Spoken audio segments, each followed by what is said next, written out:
Bueno, buenas tardes. ¿Cómo andás? ¿Recorriendo Los Ángeles? Recorriendo Los Ángeles por primera vez. Bueno, bárbaro. Bueno, vamos a hacer un poquito de historia de lo que queda acá en algunas cosas.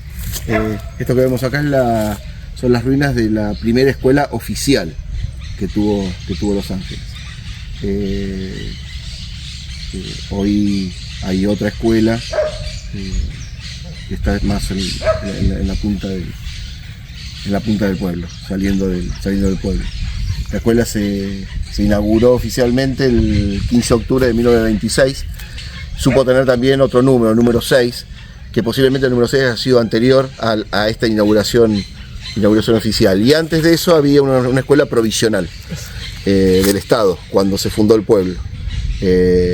Tenemos constancia de eso en un antiguo folleto de la venta de los lotes de 1912, donde aparece una foto del frente de uno de los edificios que ofició de escuela, con los chicos formados incluso en la parte de afuera. Hasta ese momento, porque ¿por qué quedó esto en ruinas? Se muda la escuela cuando Los Ángeles deja de estar bajo la administración del partido de Salto, porque originalmente Los Ángeles administrativamente dependía de Salto. Hubo ahí incluso un juicio por las jurisdicciones entre Chacabuco y Salto. En ese momento Salto se llamaba Marcelino Ugarte. Sí, anteriormente no, o sea, Salto comenzó a llamarse Marcelino Ugarte en 1933 y duró hasta el 45, que fue en el momento incluso que se hizo el cambio administrativo, que Salto pierde el juicio con Chacabuco y administrativamente pasa todo a... En 1945 lo pierde. Sí, 1945, 1946, no tengo exactamente la fecha, la hemos querido buscar en algún registro del Consejo Deliberante de Chacabuco y de Salto y no lo hemos encontrado, así que estamos rastreando todavía eso para tener el documento fehaciente, pero positivamente a partir de 1946 ya pertenecíamos totalmente a Chacabuco. A Chacabuco. Y la escuela, la que se funda, la escuela 44, Pablo Albarracín de Sarmiento, ya esa escuela pertenece al Consejo Escolar de Chacabuco. Y eso fue a partir de 1945. Así que son coincidentes las fechas, ¿no? Sí. Así que... Adentro en el museo tenemos fotos de chicos tomando la primera comunión. Acá en la puerta, acá afuera de la escuela, cuando la escuela funcionaba. Son fotos hermosas, la verdad que es muy muy lindas. Y estas ruinas fueron declaradas como patrimonio histórico y cultural por Chacabuco en el año 2018 o 2019, que 2018. Son esas dos placas que están ahí.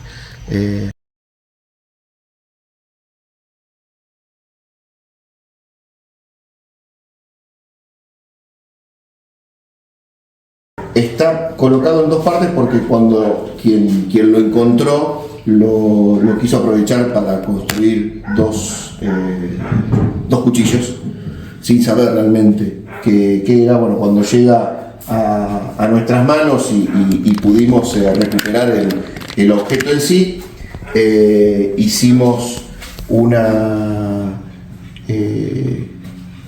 investigación en función de las medidas de ese resto y de lo que nos habían contado quien lo encontró, de cómo había encontrado la empuñadura y cómo era, que eso desapareció.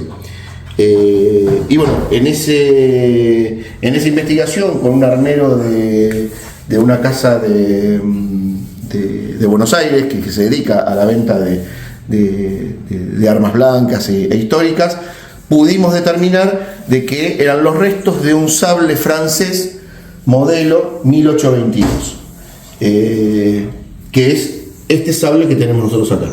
Este es un sable original, sable francés modelo 1822, que era un arma muy versátil muy utilizada por la infantería y la caballería de esa época, sobre todo de infantería.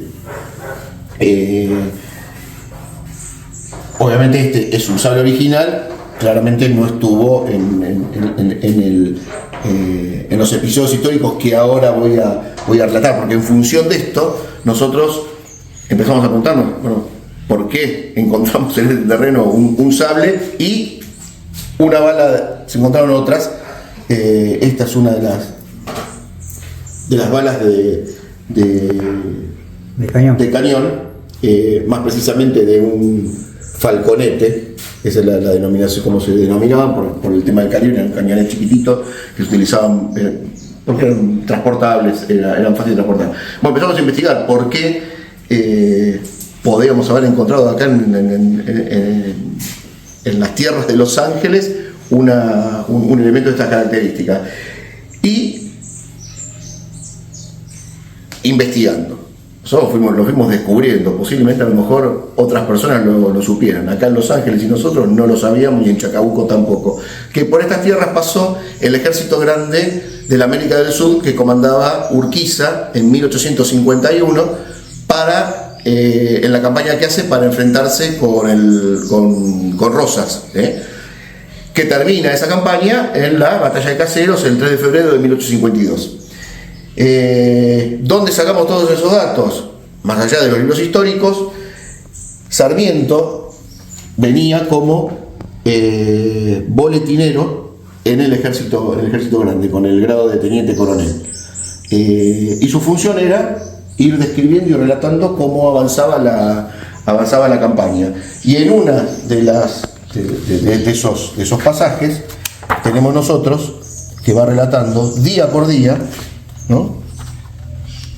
Día 26, día 25, todos los relatos. Y a lo que a nosotros nos interesa, lo tenemos hecho acá un resumen desde el momento en que entra en lo que era el territorio de la provincia de Buenos Aires, el 16 de enero de 1852. Ahí comienza el derrotero por la provincia de Buenos Aires, por el territorio de la provincia de Buenos Aires, hasta el 3 de febrero, batalla de Caseros. El día que a nosotros más nos interesa es el día 24. Es el día 24. ¿Y por qué el día 24? El día 24 de enero, 24 de enero de 1852, todo el ejército grande acampa en la zona, digamos, cercanas a lo que hoy es Salto.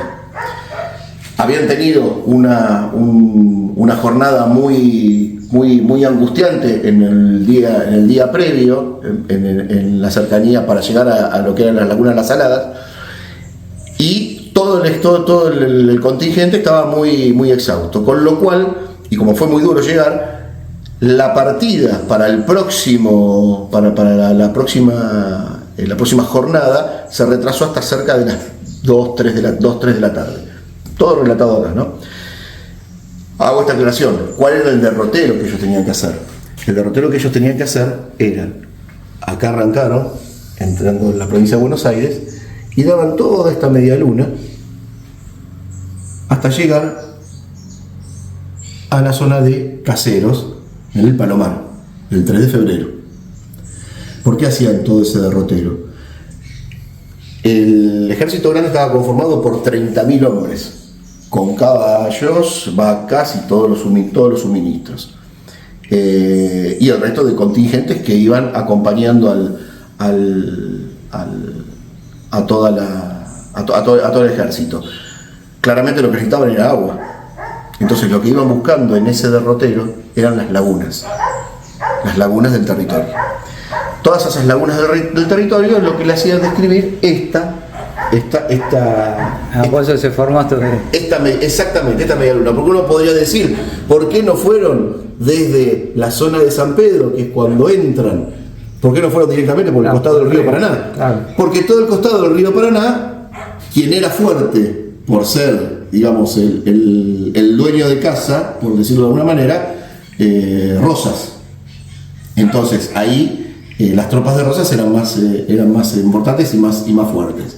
Entonces decide hacer ese recorrido buscando las lagunas. Otro dato importante, ¿cómo sabemos nosotros esto? Este mapa, esto es una extracción, o sea, ampliación del mapa que traía Sarmiento. Sarmiento venía con este mapa, que la copia original, esa es una copia del original de ese mapa que traía Sarmiento, que lo hizo un inglés. Rubén Parrish estuvo como representante del Reino Unido en lo que era el gobierno del Río de la Plata, y desarrolla ese mapa. Sarmiento venía con este mapa, que lo había comprado en uno de sus viajes a Londres. Entonces, Sarmiento, ¿por qué hace un detalle tan preciso? Porque él iba buscando todos los lugares por donde iba pasando el ejército, lo iba marcando en ese mapa. Volvemos ahora al 24. Cuando tienen que salir a las 3 de la tarde, exhaustas ya recuperadas las tropas de ese paso tan duro que habían tenido en la jornada anterior, buscaban las lagunas del Juncal Grande, que hoy todavía existen, las lagunas del Juncal Grande, y están dentro de una estancia que se llama el Juncal, que está en la ruta 7 yendo para Chacabuco, acá a pocos 4 kilómetros, 5 kilómetros como mucho. Buscaban esas lagunas. Cuando se plantea la salida, Sarmiento había dos posturas: salir en ese momento o salir al día anterior. Los vaquianos, que iban, digamos, avanzando en el territorio, guiando a todo el ejército, le dicen al Estado Mayor: estamos a 1 legua y media de las lagunas del Juncal. Podemos llegar antes de las 7 de la tarde, vamos a llegar con todo el contingente. Y Sarmiento despliega su mapa y dice: no, señores, nosotros estamos acá, estamos en esta posición, y para llegar a las lagunas del Juncal Grande tenemos que recorrer 3 leguas y media. No vamos a llegar con luz de día, con lo cual conviene salir al día anterior. ¿A quién le hicieron caso? ¿A los vaquianos o a Sarmiento? A los vaqueros. A los vaquianos. Los vaquianos fueron los que salieron. Cuando se hicieron a las 7 de la tarde, todavía están en el medio de la pampa, que, pensemos, febrero, calor, verano, y encima tierra arrasada, porque Rosas se iba defendiendo del avance de su enemigo, quemando los campos, con lo cual la gente venía, todos los soldados y todo el contingente venían todos lastimados, avanzando en forma muy penosa. Se hacen las 7 de la tarde y las lagunas no aparecían por ningún lado. Cuenta Sarmiento que eran las 11:30 de la noche y todavía se escuchaba el chirrido de las carreras y el griterío de los soldados y el relincho de las tropas, tratando de encontrar en el medio de la oscuridad las lagunas, y llegaron a esa hora. Claramente se produjo un desbande, y como acá había otras lagunas más chiquititas, algunos, y lo tenemos marcado nosotros acá, este es el lugar donde hoy está Los Ángeles, las lagunas del Juncal Grande están acá, y acá están estas lagunas, que son las lagunas del Juncalito, que es el arroyo que tenemos nosotros, la cañada, que la tenemos acá a pocos 300 metros. Claramente, en ese desbande, algún soldado perdió el sable, y es el que nosotros encontramos acá. Todas estas tierras pertenecían al general Ángel Pacheco, que supo ser granadero de San Martín y tuvo una participación muy destacada en la batalla de Chacabuco y en la batalla de Maipú, y después en las guerras internas argentinas. Y esto es, para nosotros, es digamos, la joyita que tenemos acá en el museo, una vitrola original, que por supuesto no sería tan valiosa si no funcionase, ¿no? ¿Funciona? Entonces, y por supuesto. Entonces vamos para los que vean tu registro, sepan cómo podía ser ambientado un baile en ese momento.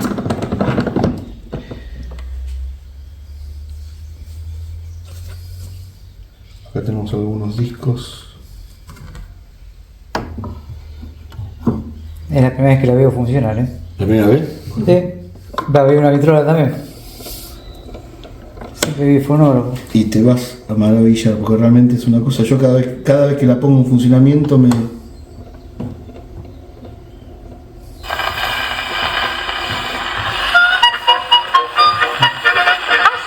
muchos años que Mambrú se fue a la guerra y aún no ha vuelto. ¡Qué lástima! ¿Para qué se fue a la guerra si en la paz está tan bien? Se puede reír y se puede cantar. Mambrú se fue a la guerra, chiribim, chiribim, chin, chin. Mambrú se fue a la guerra, no sé cuándo vendrá. Ay, ay, ay, ay, ay, ay, no sé cuándo vendrá. Si vendrá por la Pascua, chiribim, chiribim, chin, chin, chin. Si vendrá por la Pascua, por la Trinidad. Ay, ay, ay, ay, ay, ay, por la Trinidad. La Trinidad se pasa, chiribim, chiribim, chin, chin, chin. La Trinidad se pasa, Mambrú no vuelve más. Ay, ay, ay, ay, ay, ay, Mambrú no vuelve más. Así cantaba un marinero feliz de tener su casa a flote. Era un alegre maringuito que se levantaba muy de madrugada para limpiar su barco. Y lo tenía muy limpio, reluciente y ordenado. Y no se mareaba nunca. Y se hacía su propia comida. Y aún le alcanzaba el tiempo para mirar a las estrellas y cantar. En alta mar había un marinero y la guitarra gustaba de tocar. Y cuando se acordaba de su patria querida, sonaba la guitarra y poníase a cantar. En alta mar, en alta mar, en alta mar, en alta mar había un marinero y la guitarra gustaba de tocar. Y cuando se acordaba de su patria querida, sonaba la guitarra y poníase a cantar. En alta mar, en alta mar, en alta mar. Bueno, muy bien. ¿Y qué es lo que cantaba el alegre marinerito? Oh, había una canción que me gustaba mucho. Una canción cómica que resultaba muy divertida cuando había chicos a mano y le hacían coro. Entonces cantaban todos juntos así. El hijo de mi tía tiene una horrible voz. El hijo de mi tía tiene una horrible voz. El hijo de mi tía tiene una horrible voz. Si lo fueran buenas se te cansará. El hijo de mi tía tiene una. El hijo de mi tía tiene una. El hijo de mi tía tiene una. Si lo fueran buenas se te cansará. El hijo de mi tía tiene. El hijo de mi tía tiene. El hijo de mi tía tiene. Si lo fueran buenas se te cansará. Parece magia, porque esto no tiene electricidad, no tiene nada. No. O sea, sale, toma de acá de una púa, que es un alfiler, y toma la vibración del cada surco y lo transmite por este parlantito. Es magia, Es magia. es magia. Ni más ni menos. Es tecnología. ¿Eh? Es tecnología. O sea, realmente es. Cuando uno ve estas cosas, realmente llega a. Por lo menos a mí, me emociona. Cuando hicimos la inauguración del museo, tuvimos la visita de descendientes de la familia Pacheco, que vino el profesor Julio César Pometti con su mamá, que es Ana Rizzo. Los dos son historiadores. Yo creo que Ana se formó en historia. Sí. Julio por la vida. Y aparte porque ha investigado sobre la familia Pacheco, tiene un libro acerca de la familia Pacheco, y fue hermoso porque ellos vinieron vestidos de época. Y Ana estaba tan emocionada especialmente cuando se inauguró el nombre de la plaza, que el nombre de la plaza es Dolores Pacheco. En la plaza tenemos también una ermita que es Nuestra Señora de los Ángeles. Esa advocación es la madre protectora de los monjes trapenses, bueno, de azul, en realidad es en Francia, ¿no? La trapa está en Francia. Y son estas casualidades o causalidades que tiene el pueblo, porque esto fue a raíz de un amigo nuestro que vino acá, que le gustó el pueblo, que compró una casa, y resulta que él, cuando tenía 19, 20 años, estuvo como novicio en Azul. Y bueno, y con todas las personas que nos hemos cruzado acá, hay algún cruce con las familias. Eso es maravilloso, porque estamos tan lejos y venimos todos de lugares diferentes, y siempre hay algo que nos une. La verdad que es maravilloso. Bueno, muchas gracias a Silvina y a Ariel por abrir las puertas del museo. Gracias a Flor de Turismo Chacabuco, que fue la que me dio el contacto para que yo pudiera venir. Bueno, muchas gracias, porque casi 2 horas estamos acá charlando. Sí. Y bueno, no los quiero interrumpir. Muchas más, gracias, Alejandro, y muchas gracias a Florencia también por haber hecho el Florencia es una genia, me dio contacto de 2 cabañas, de un almacén en Ingeniero Silveira. Bien.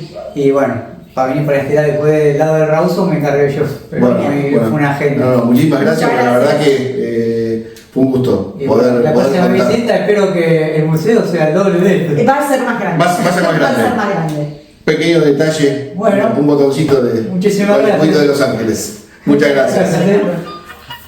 Gracias. Muchos años que Mambrú se fue a la guerra y aún no ha vuelto. Qué lástima. ¿Para qué se fue a la guerra si en la paz está tan bien? Se puede reír y se puede cantar. Mambrú se fue a la guerra, chiribim, chiribim, chin, chin. Mambrú se fue a la guerra, no sé cuándo vendrá. Ay, ay, ay, ay, ay, ay, no sé cuándo vendrá. Si vendrá por la Pascua, chiribim, chiribim, chin, chin, chin. Si vendrá por la Pascua, por la Trinidad. Ay, ay, ay, ay, ay, ay, por la Trinidad. La Trinidad se pasa, chiribim, chiribim, chin, chin, chin. La Trinidad se pasa, Mambrú no vuelve más. Ay, ay, ay, ay, ay, ay, Mambrú no vuelve más. Así cantaba un marinero feliz de tener su casa a flote. Era un alegre marinito que se levantaba muy de madrugada para limpiar su barco. Y lo tenía muy, muy limpio, reluciente y ordenado. Y no se mareaba nunca. Y se hacía su propia comida. Y aún le alcanzaba el tiempo para mirar a las estrellas y cantar. En alta mar había un marinero y la guitarra buscaba desatar.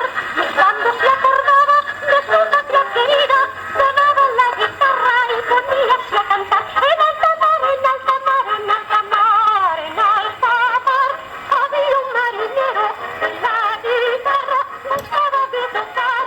Y cuando se acordaba de su patria querida, sonaba la guitarra y poníase a cantar. En alta mar, en alta mar, en alta mar. Bueno, muy bien. ¿Y qué es lo que cantaba el alegre marinerito?